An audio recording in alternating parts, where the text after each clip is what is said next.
Predador 2, Predador 2018 e Predadores.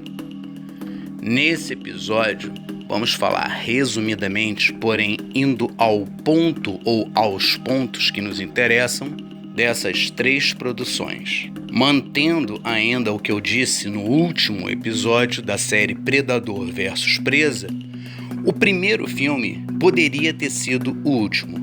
Deveria? Talvez.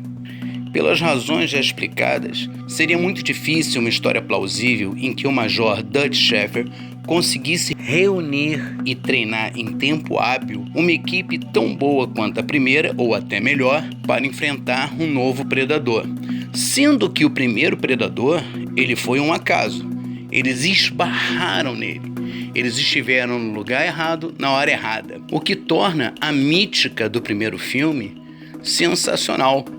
A partir daí, os predadores virem atrás de vingança, uma raça de caçadores que caça por honra, conforme demonstrado no filme 2, nós já vamos falar, seria algo meio forçado, já que supõe-se que eles tomariam a morte do primeiro predador como parte do jogo, como parte do acordo.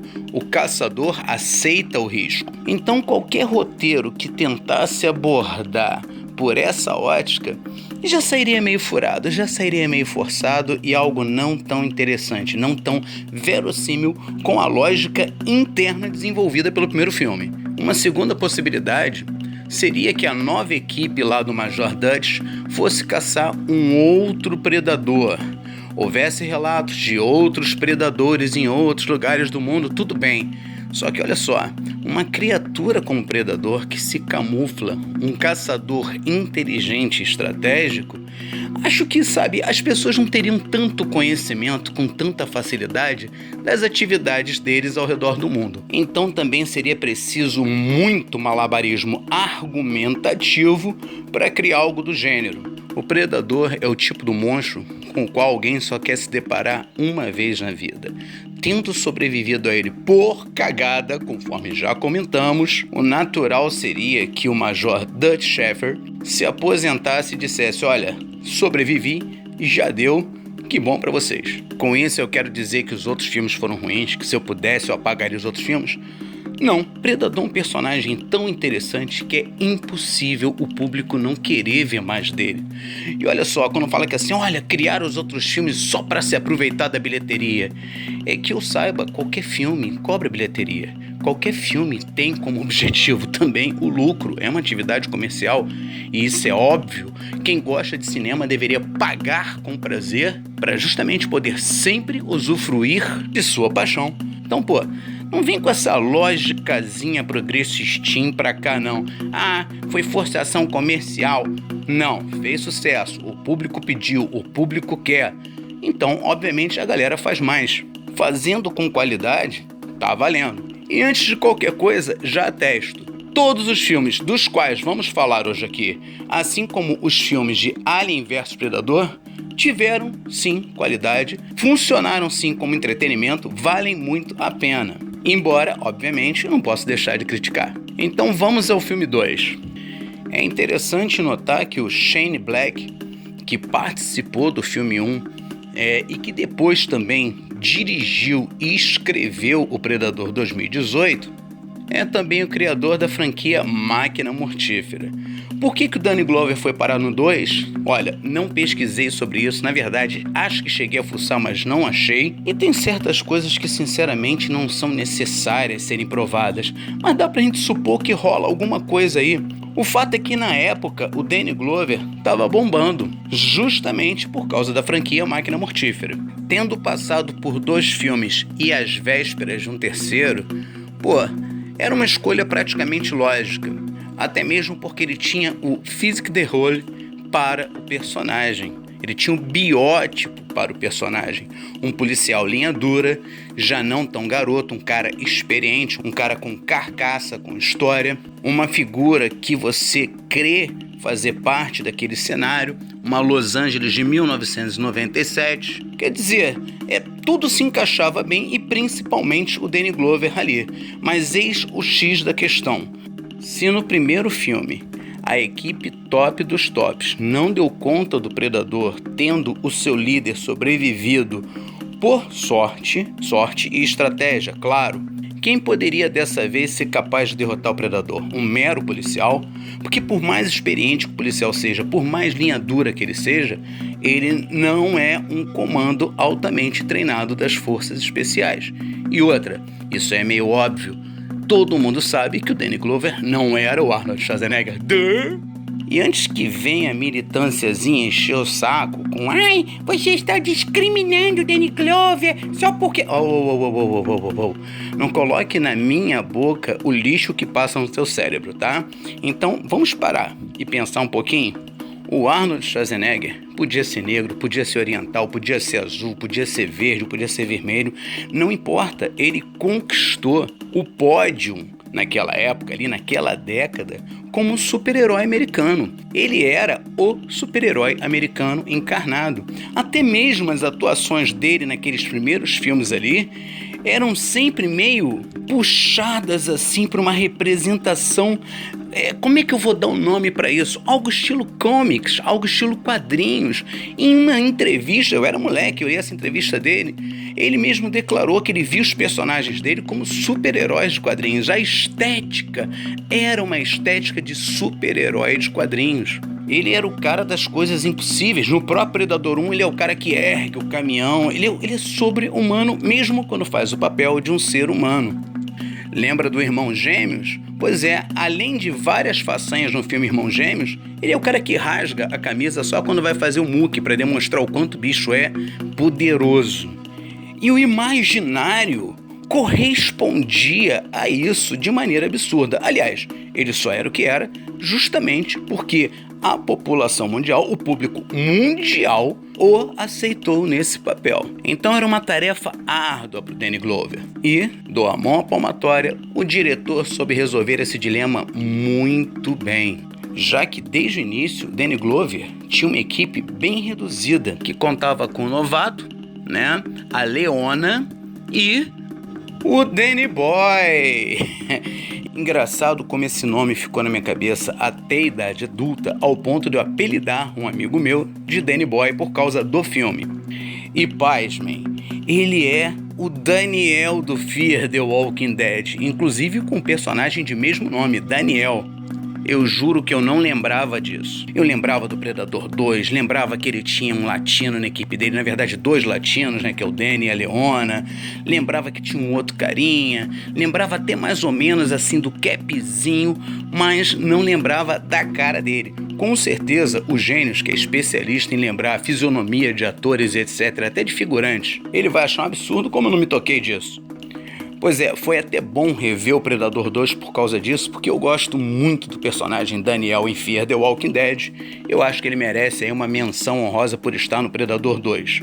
Voltando ao ponto aqui dialético, entretanto, a questão é que a equipe do Danny Glover ali, que não é Danny Glover, é Mike Harrigan, mas toda vez que você olha, você fala, é o Danny Glover, isso é meio óbvio, é difícil você chamar ele de Mike Harrigan. Às vezes eu acho que é até mais fácil de chamar ele de Murtaugh. Mas voltando, a equipe dele não é uma tropa de supercomandos. Então como eles conseguiriam enfrentar o Predador? Eles não conseguem. A Leona sobrevive porque estava grávida, e aí surge mais um elemento para a mítica do Predador ali, que ela é uma mulher grávida, então assim como caçadores conscientes não caçam presas grávidas, né, presas prenhas, ele também não faz mal a ela. Sendo que no 1, ele também dá aliviada pra mocinha lá, porque considera ela uma presa indefesa. Numa cartada sensacional, o diretor cria uma equipe especializada em caçar o predador, desde os eventos lá em 1987, nas selvas sul-americanas, onde o Major Dutch Sheffer enfrentou o primeiro. Eles vêm pesquisando todas as incursões, né, dessa raça alienígena na Terra e vêm tentando rastrear.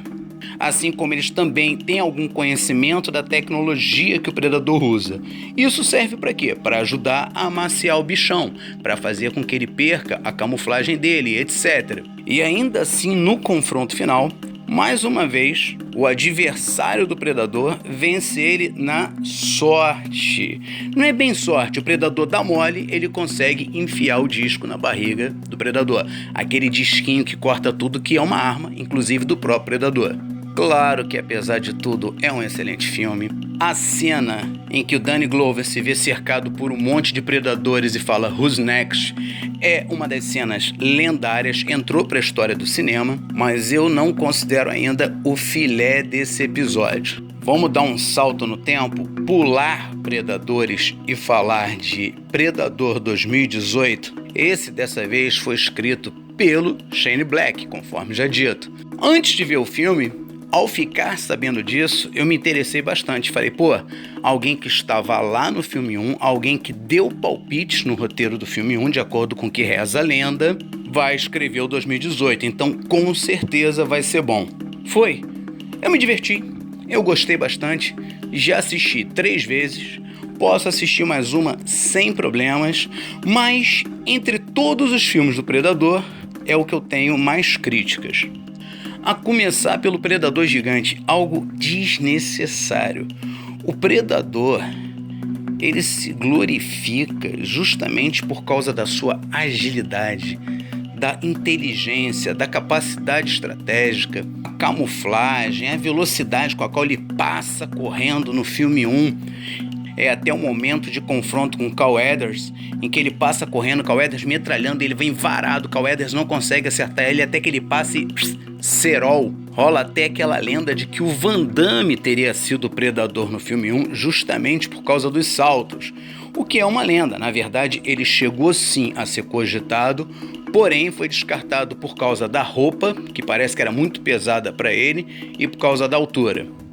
E aí acabaram escalando Kevin Peter Hall, que era um gigante, que inclusive fez aquele pé grande lá em Um Hóspede do Barulho. Eu acho que é Um Hóspede do Barulho, não pesquisei isso não, hein? Mas pouco importa. O que importa é o seguinte: o Predador não é um Tiranossauro Rex. O Predador, ele é um tigre. Ele é um ser com agilidade. Ele é um caçador feroz, ágil, estratégico, inteligente e mortal.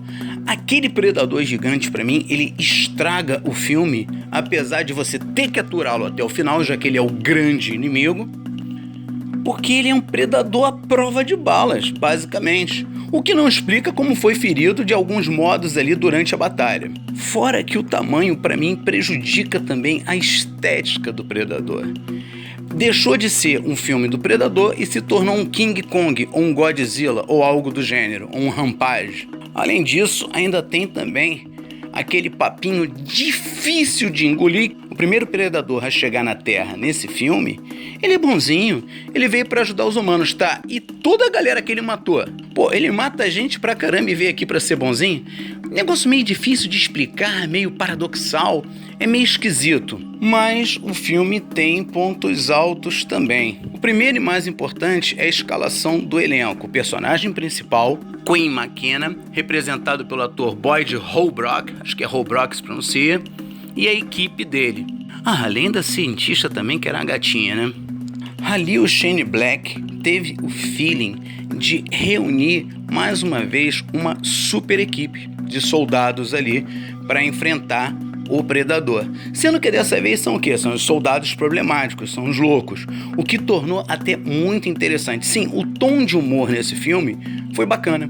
Eu gostei. Ainda por cima tinha o Thomas Jane, e quem já assistiu os episódios antigos aí sabe que eu me amarro nele, e pra mim ele é um justiceiro sensacional. Só pra explicar pros burros, um justiceiro, porque ele fez o filme Justiceiro, tá? Vai lá ver. Então sim, os elementos da equipe são muito bem constituídos. O personagem do Thomas Jane, ele tem aquela síndrome de Tourette, ele fica falando palavrão. Ele tem um parceiro ali que é o Careca. Eu não vou dizer o nome dos personagens não, porque eu até podia pesquisar, mas eu não lembro de cabeça, então com certeza vai sair meio falso. Mas enfim, eles dois fazem uma dupla até que leva a crer que há algo mais além da amizade. O fato é que eles morrem juntos, e sim, isso é um spoiler retardado. O filme já tem aí 6 anos, tá? Não enche o saco não. Tem um soldado que é pseudo-cristão, mas fica super tarado na cientista, e mais outros. Porém, o mais interessante é o Williams. acaba se tornando o principal da equipe depois do McKenna. Torna o maior brother dele, sim, e a amizade dos dois ela é bem trabalhada. Ou seja, é aquele tipo de equipe que você até tinha vontade de ver sobreviver para poder ver um outro filme com eles de novo, que ficou muito legal. Foram personagens muito legais, com a dosagem certa de humor. As cenas de ação foram sim sensacionais. O que é a cena deles três, os três sobreviventes aí em cima da nave do Predador, a nave já partindo? Pô, sabe qual é? Emocionante. Aquele tipo de momento que você levanta da cadeira e fala, pô, babou, cara, como é que os caras vão sair dessa? Então, só para finalizar, essas soluções foram interessantes, a dosagem de humor, a composição dos personagens, e o final prometia uma sequência que seria no mínimo interessante. Ia acabar saindo um pouco da lógica da verossimilhança interna do Predador, ia, mas olha, eu aceitaria um spin-off daqueles ali. E agora vamos à cereja do bolo, Predadores. Muita gente considera um dos piores filmes, pois eu considero tão bom quanto um. Só não digo que é melhor que um, vocês já sabem por quê.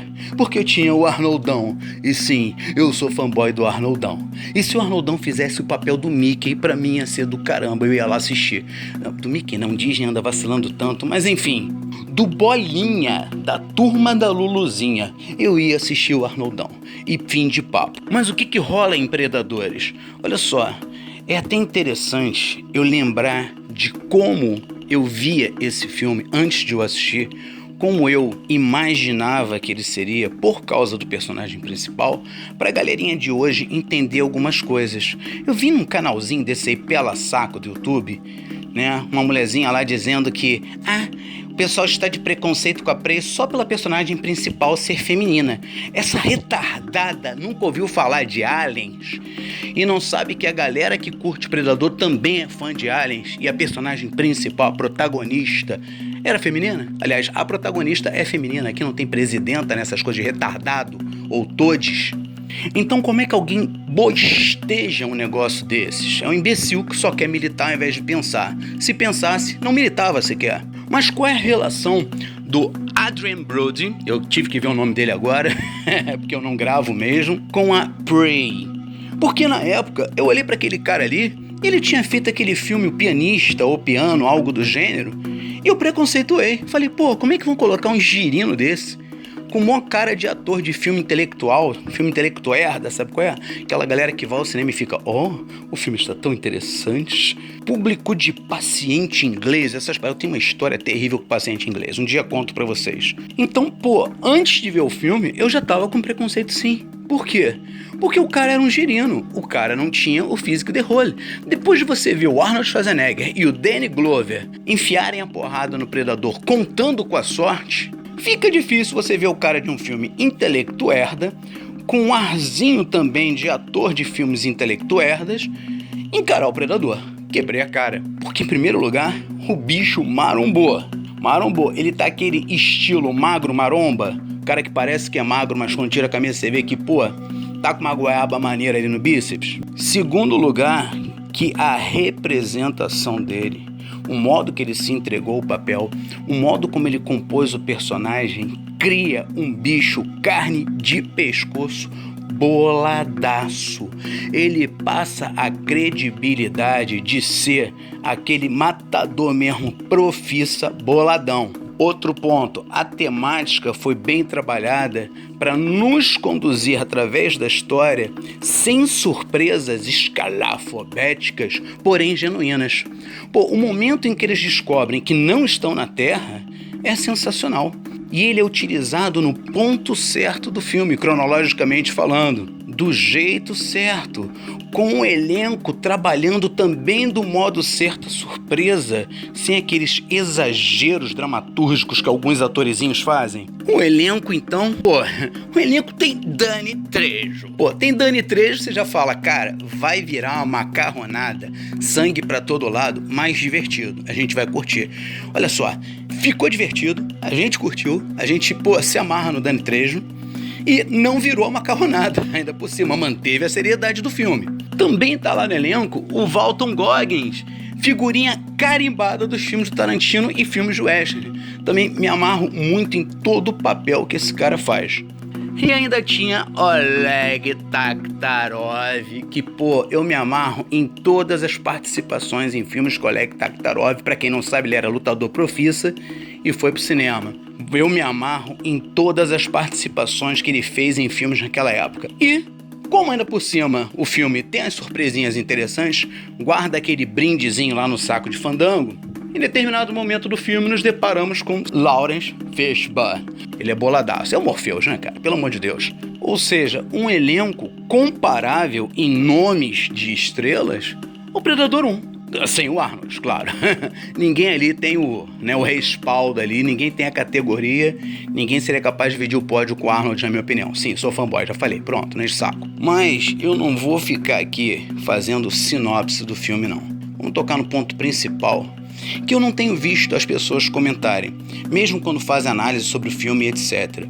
Dessa vez, a equipe passa por um processo, mais uma vez, obviamente, reúne-se uma equipe também, de um guerreiro de cada tipo, né, que os próprios Predadores reúnem para compor o super time. Então, pô, algo crível. Você consegue crer que aquela galera ali vai dar trabalho para os Predadores. Mas, melhor que isso, a equipe passa por um processo interessantíssimo. Alguns dos personagens ali são criminosos, são monstros, como é muito bem definido, inclusive, pelo personagem do ator Topher Grace, que ele faz o papel de um médico. Na verdade, é um pseudo-médico, né? Ele é um psicopata e não esclarece realmente ele tem algum conhecimento de medicina, porque ele demonstra, sim, conhecimentos científicos durante o filme. Mas, enfim, eles são monstros. Você tem ali um assassino da Yakuza, um assassino de cartel aí sul-americano, né, que é o Danny Trejo. Você tem um membro do Esquadrão da Morte de Serra Leoa. Você tem o personagem aí do Adrien Brody, que é o Royce, que também é um mercenário, um matador. E ao longo do filme, sem militar, sem lacração, sem frescura, de um modo genuíno, de um modo belíssimo, eles sofrem um processo, sim, de humanização, mas não humanização forçada, seguindo, sabe qual é, na colherinha de ideologias, nada disso não, algo verdadeiro. E isso é um ponto interessante. Não somente eles mostram a superação humana, como eles mostram também a superação em níveis que não foram explorados pelos outros filmes. Nessa circunstância em que eles se encontram, que tem que lutar para viver em um planeta diferente, cercado por monstros, eles evoluem seus conceitos e percebem que precisam um do outro para sobreviver. E nesse meio tempo acabam criando laços e, de certa forma, não queria usar essa palavra não, mas acho que é a palavra mais adequada, se purificando, se tornando guerreiros honrados. O condenado, que inclusive chega no planeta com o macacão laranja da prisão, ele começa a história saindo na porrada com o assassino lá de Serra Leoa, do Esquadrão da Morte. No entanto, no momento crítico, ele tem a vida salva por esse mesmo assassino. E no final do filme, ele se sacrifica também para salvar os demais. Um criminoso, um condenado, um assassino se sacrifica para salvar os outros membros do seu time. O guerreiro da Yakuza, em uma cena também belíssima que remete ao primeiro filme, a cena do Billy, né, do índio lá lendário, ele também para enfrentar o predador. E eu sei que tem muita gente dizendo assim, forçado, na imitação, mesma fórmula. Olha só, pensa bem, ambos representam pessoas que advêm de culturas nas quais o guerreiro, ele é quase um ser espiritual. O guerreiro, ele é um humano em ascensão espiritual, por assim dizer. Tanto os samurais quanto os guerreiros indígenas. Então, assim, na verdade, é até bem adequado. E esse guerreiro assassino da Yakuza, ele também se sacrifica para que os outros sobrevivam. Em uma cena magistral em que ele enfrenta o predador com a katana. Enfrenta um dos predadores. E morre os dois. Tá, você deve estar se rasgando por causa do spoiler, mas não, isso precisava ser dito.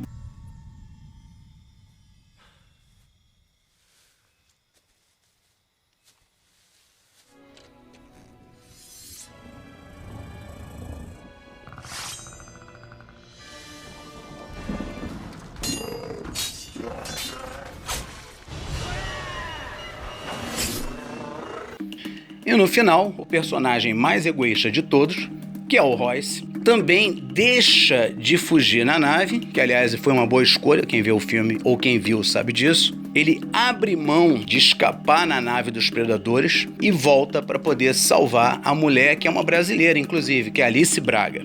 Que, aliás, faz uma personagem badass também, boladaça. Isso é que é empoderamento feminino de verdade. Então, olha só, esse Predador, para mim, ele é a cereja do bolo desse episódio de hoje. Predadores, na verdade, esse filme Predadores, justamente por trabalhar essa superação humana, a superação dos valores, todos unidos pelo instinto de sobrevivência, pela necessidade de sobreviverem em um mundo de pesadelos. Filosoficamente falando, é o melhor dos filmes. Em termos de ação, também é o melhor dos filmes, rendendo as homenagens justas ao primeiro. Só não é melhor que o primeiro. Vocês já sabem por quê, não vou nem repetir, senão vai acabar pegando mal. Então, meus padrõezinhos de porradocratinhas, se vocês ainda não assistiram esse filme e estão assim, ai, mas ele já deu spoiler e estragou tudo. Não existe essa de spoiler não. Vale a pena você ver cada cena 10 vezes desse filme. Ou seja, vale a pena ver sabendo o que vai acontecer, porque sempre será um deleite. No próximo episódio, falaremos um pouquinho sobre Predador versus Alien.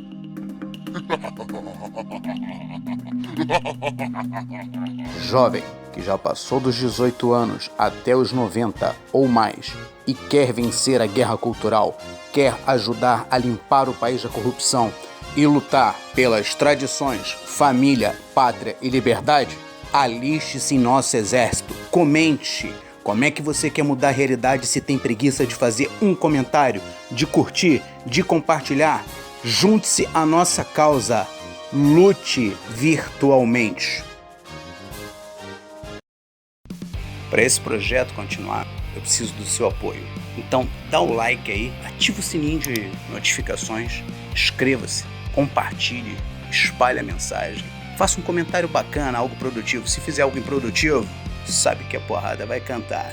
Valeu, galera!